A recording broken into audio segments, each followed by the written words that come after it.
Está começando o podcast Carreira e Maternidade. Mulheres maravilhosas contando histórias que vão te inspirar. E hoje eu tenho mais duas mulheres maravilhosas contando suas histórias que com certeza vão inspirar a mim e a vocês que estão nos ouvindo. Eu sou Maria Ângela, mãe do Vitor Ivo, de 7 anos, e hoje vamos bater um papo bem legal sobre os desafios de ser mãe e ter uma carreira acadêmica. Será que é possível? Temos muitas mães que passam por essa situação, não é verdade? De acordo com o relatório Estatísticas de Gênero, Indicadores Sociais das Mulheres no Brasil, publicado no site do IBGE, as mulheres atingem, em média, um nível de instrução superior ao dos homens. E a maior diferença está no nível superior completo, entre os jovens de 25 a 44 anos de idade, em que o percentual das mulheres é 37,9% superior ao dos homens no ensino superior. Isso sem contar a pós-graduação, mestrados, doutorado e os cursos técnicos e profissionalizantes. Então, se as mulheres são maioria na sala de aula, não tem como não falar de maternidade e carreira acadêmica, concordam? Falando de legislação sobre isso, nós temos duas leis importantes para as mamães estudantes. A Lei número 6.202, de 1975, que garantiu à estudante gestante o direito de ser assistida pelo regime de exercícios domiciliares, a partir do 8º mês de gestação, por até 3 meses. O que isso quer dizer? Que a mamãe tem o direito de realizar as tarefas escolares em casa com assistência da própria escola. E temos também a Lei número 13.536, de 2017, que garante a prorrogação por 120 dias da vigência das bolsas de estudo concedidas por agências de fomento à pesquisa nos casos de maternidade e de adoção. Mas não há uma legislação que preveja licença para estudante não bolsista, apenas as atividades domiciliares citadas na Lei 6.202. Nossas convidadas de hoje vão nos contar tudinho como fizeram ou estão fazendo isso. Fiquem ligadinhas nas dicas dessas musas. A Rosiane Jordão, que é graduada em Letras, mestra também em Letras pela Universidade Federal de Rondônia, cursando doutorado em Antropologia Social pela Universidade Federal do Amazonas, é mãe do Caleb Jordão, de 5 anos, e do Josué Jordão, de 3 aninhos. E a Emily Ingra, que é publicitária, mãe do Anthony, também de 3 aninhos. A Rosiane colou grau grávida na graduação e, em seguida, passou no mestrado. Ficou, então, com o desafio se desistiria do mestrado, abrindo mão dessa oportunidade, ou se buscaria conciliar com a maternidade tão sonhada. E a Emily, que ficou grávida durante a graduação e colou grau já com o Anthony no colo. Inclusive, ele foi para a colação dela de beca também, uma lindeza, não é isso? Oi, Rosiane. Oi, Emily. Tudo bem com vocês? Sejam bem-vindas ao podcast Carreira e Maternidade. Obrigada. Olá, boa tarde. Boa tarde. Então, meninas, já vamos começar pelo que interessa. Dá para ser mãe e estudar? Como conseguiram ou estão conseguindo conciliar os estudos com essa fase tão especial na vida de uma mulher? Sei que a trajetória de cada uma é longa, dava até para escrever um livro, e é isso que a Rosiane está até planejando, não é isso, Rose? Vamos começar por você? Conta para a gente um pouquinho sobre você, a sua experiência, que, como eu já apontei antes, já começou com o desafio, né, de seguir ou não com o mestrado em maternidade. Como é que foi isso? Olá, é um privilégio falar e ser ouvida neste espaço. Parabenizo Maria Ângela pela criação desse diálogo tão importante e por vezes invisibilizado na nossa sociedade. Eu me sinto muito honrada pelo convite e ser mãe é uma dádiva e uma condição muito peculiar da mulher, gestar, parir, educar, e daí é criado em torno disso também um excesso de culpabilização, de restrições, cerceamento da mulher. É como se a mãe ela fosse responsável por todo o processo de criação do filho, ela única e por si só. E na verdade não é bem assim. Nós somos responsáveis por parir, gestar. Agora, o processo de educação e criação, ele é mútuo, né? Ele é uma construção que deve ser de todo o grupo familiar. É muito difícil, quando uma mãe é sobrecarregada, ela conseguir pular esses muros e avançar etapas. Mas no meu caso foi possível, sim, foi possível conciliar essas responsabilidades, porque eu contei com o apoio de todo um grupo familiar. E partimos do entendimento de que o pai da criança é tão responsável quanto a mãe pelo processo de educação. E eu falo de coisas básicas mesmo. Quem disse que um pai ele não pode trocar fraldas, preparar mamadeiras na madrugada, levar as crianças para passear no final de semana? Então a gente precisa ir conciliando esses desafios, esses cuidados diários básicos e criar condições para que a mãe ela possa ter projetos também profissionais, individuais, pessoais que estão para além da maternidade. Continuar a ser mulher, mãe, esposa, filha, e não apenas unicamente mãe, se retrair nessa concha da maternidade e ficar presa ali para sempre. Que lindo! E você, Emily, fala um pouquinho de você para os nossos e nossas ouvintes. A Rosiane já disse, né, sobre esses desafios que a gente tem diariamente aí. E você, diante da gravidez, você pensou em desistir da sua graduação? O que fez com que você continuasse, fosse até o fim, grávida e depois com o bebê no colo?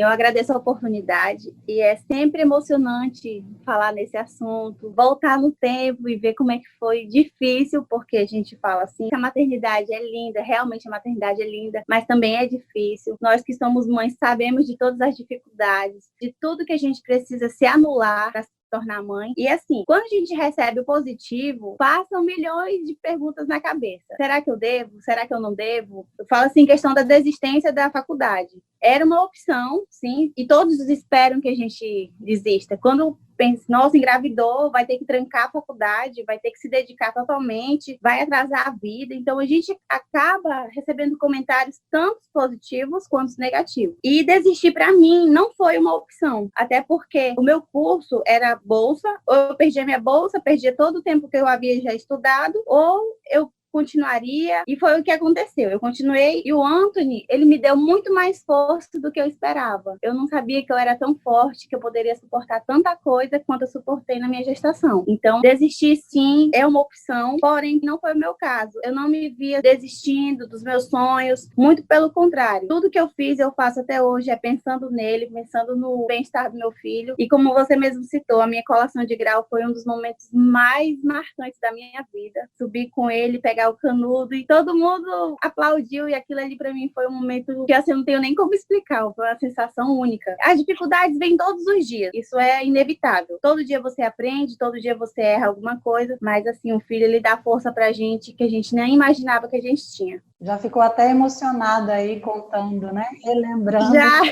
quando toca no assunto realmente é muito emocionante. E hoje, vocês continuam os estudos, estão trabalhando? O que andam fazendo? Quando as crianças vão crescendo, vai ficando mais fácil conciliar o estudo, o trabalho e a maternidade ou não? Fala pra gente, Rose. É isso que a colega acabou de dizer. Desistir é uma opção, mas a gente não fez uso dessa opção. Então eu me agradeço diariamente por não ter desistido. Porque se eu tivesse desistido, sim, meus filhos estariam, com certeza eu teria mais tempo para dedicar a eles, mas por outro lado eu seria uma pessoa frustrada por não ter conseguido realizar os meus projetos também, pessoais e profissionais. Atualmente eu estou cursando meu doutorado com a tese qualificada. Eu abri mão da minha carreira profissional. Eu lecionava, eu estava no início da minha carreira como professora e eu vi que eu não conseguiria conciliar doutorado, a maternidade de 2 filhos, então eu preferi abrir mão da carreira profissional e dar conta da carreira acadêmica e das crianças, o que por si só já é um turbilhão de coisas, né, e responsabilidades. E ao passo que os meninos vão crescendo, eu percebo que as coisas elas se tornam mais difíceis, pelo contrário do que a gente pensa, quando eles crescerem vão ficar mais fácil.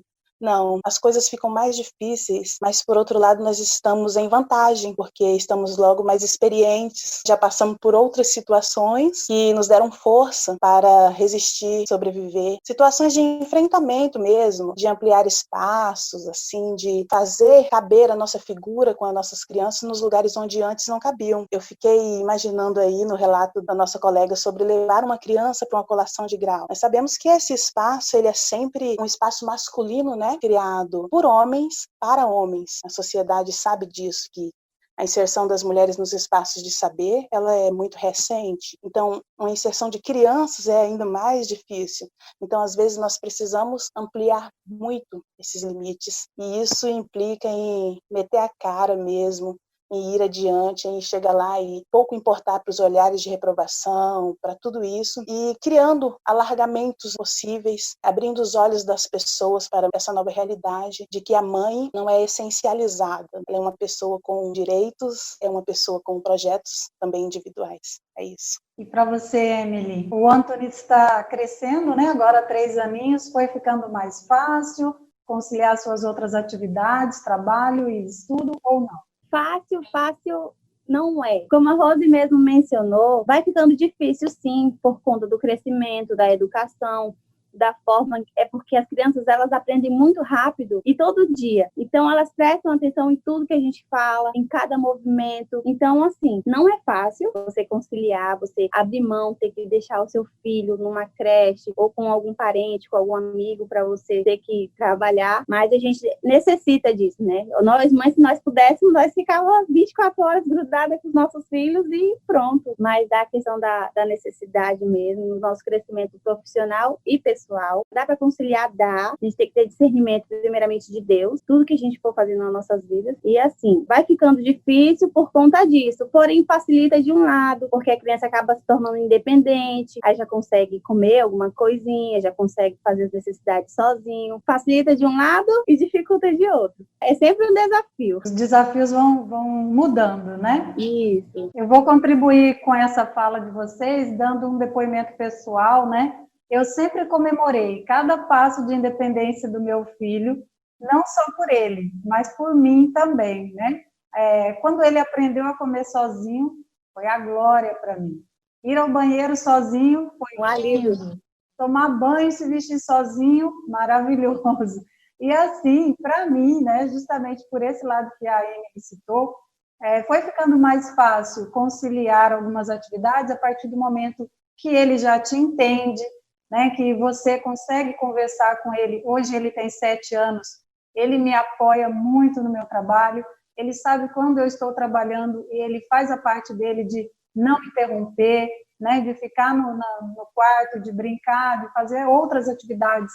Enquanto eu estiver em reunião, por exemplo, agora no home office, sempre temos reuniões virtuais, ele não incomoda, ele não interrompe, porque ele já entende, já está um pouco grandinho. Então, acho que esse desenvolvimento da criança facilita também. É claro que a cada idade é um novo desafio, você tem que ficar mais atento, né? Eu não sou uma mãe que deixo ele ficar muito tempo em celular, muito tempo em televisão, então isso demanda mais tempo de você também, né?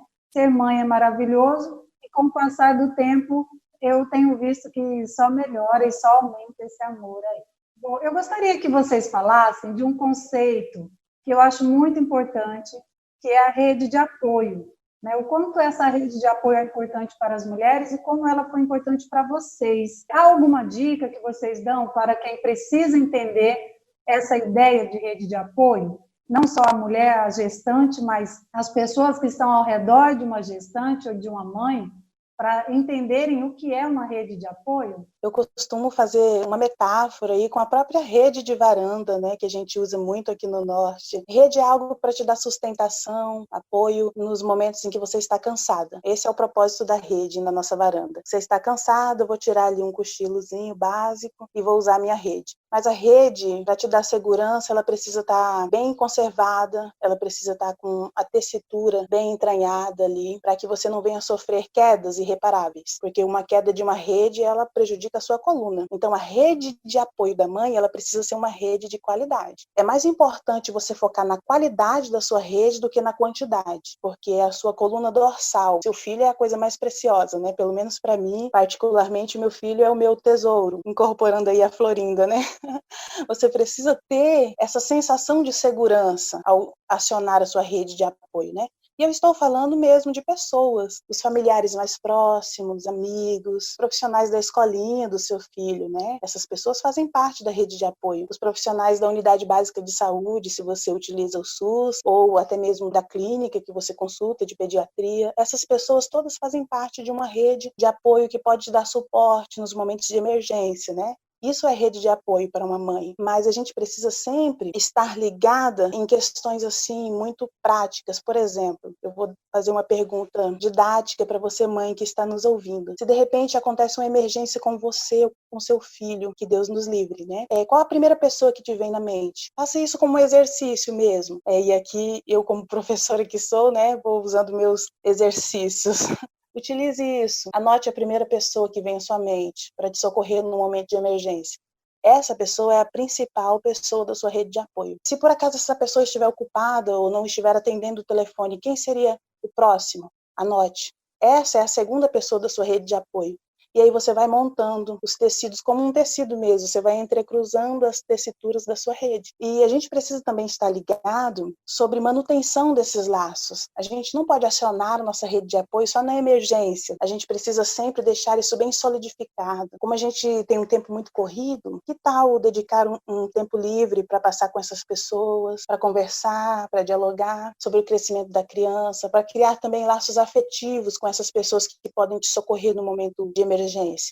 Porque a gente tende a gastar muito tempo com pessoas supérfluas, digamos assim, com relacionamentos que não nos ajudam, que mais sugam o nosso tempo, e acabamos negligenciando mesmo afeto para as pessoas que são de direito, né? Que são as pessoas da nossa rede de apoio para emocional, afetivo, moral. Eu digo isso em todos os aspectos, porque a criança ela não precisa apenas de um aspecto financeiro, né? Às vezes nós nos achamos o provedor da criança porque nós abastecemos a criança em questões de alimentação, vestimenta, mas não é só isso que uma criança precisa.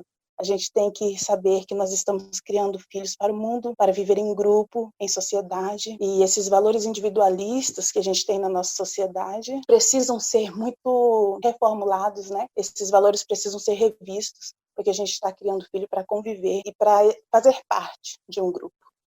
Muito bom. Achei muito interessante essa dica aí de fazer a lista e realmente funciona, né? E você, Emily, teve uma rede de apoio? Ainda tem essa rede? Vendo o que a Rose falou, já vou fazer minha tarefinha ali mais tarde para atualizar. Então, Maria, você como prova viva, você sabe que quando eu tive o Anthony, a minha principal rede de apoio foram os meus professores e os meus colegas de classe.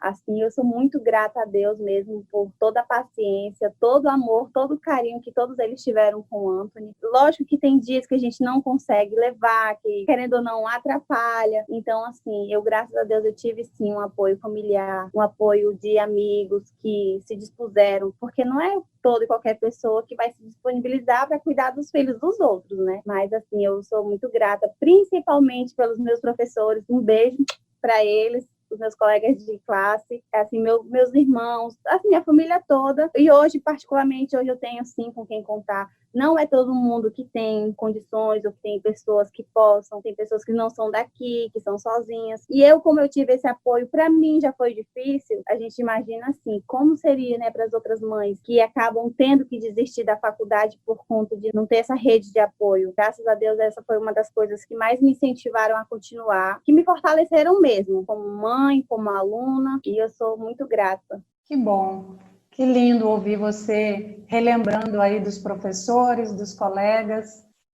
Falando de rede de apoio, outro conceito importante é a sororidade, tão em moda atualmente, mas que precisa ser praticado mais, não é verdade? Sim. Sororidade é empatia, companheirismo entre as mulheres, ter mais respeito e cumplicidade, ter menos competitividade entre nós, pensar antes de fazer um julgamento sobre uma mãe que estuda e trabalha fora, porque a gente sabe que não é fácil. Mais que isso, seria também uma vontade de colaborar, de contribuir para a melhoria uma da outra, né? Temos que fortalecer cada vez mais, então, essa corrente do bem e sempre nos mostrarmos também disponíveis para ajudar aquela mãezinha que você conhece e sabe que ela precisa de ajuda. Por que não se oferecer de vez em quando para ficar um tempinho com a criança enquanto ela vai no salão, ou faz outra atividade que ela precise e não pode levar a criança? Quem é mãe sabe que uma oferta dessa não tem preço no mundo que pague. É claro que, como a Rose disse, a nossa rede tem que ser uma rede de qualidade, não é não? Continuando, então, o nosso bate-papo, que já está quase chegando ao fim, eu pergunto, em poucas palavras, para vocês, quais habilidades vocês acreditam que desenvolveram após terem se tornado mães? É preciso ter cuidado para não essencializar que a mãe, ela dá conta de tudo e ela tem superpoderes. Nós somos frágeis, somos cheios de falhas, de defeitos, mas as habilidades, elas surgem da prática mesmo, do exercício cotidiano. A super habilidade que eu desenvolvi foi trabalhar na madrugada, né? Escrever os meus textos enquanto eles dormem. Então, abrir mão do meu horário de descanso, muitas vezes, para poder priorizar o conforto deles. Essa é uma das super habilidades que eu desenvolvi, mas eu sei que eu preciso manter um autocuidado para que isso não me acarrete também problemas de saúde futuro, né? E você, Emily? Enquanto a Rose falava, eu já me imaginava lá amamentando, fazendo TCC, lendo o e-book. Gente, foi assim, a gente consegue fazer muitas tarefas. Nós não somos superpoderosos, como a Rose mesmo falou, mas a gente consegue fazer muitas coisas ao mesmo tempo. Isso eu garanto. E a gente consegue fazer coisas inimagináveis. Com um filho no colo e faz outra coisa, e pensa numa outra coisa. E a habilidade, eu acho que de paciência. Habilidade não, foi uma virtude, na verdade. Ter paciência, você começar a ver o mundo de uma outra forma. Depois que você se torna mãe, você vê detalhes que você não percebia antes. Eu falo assim por mim, porque tem coisas tão simples que quando depois que você se torna mãe, é uma coisa assim que você não prestava atenção, você não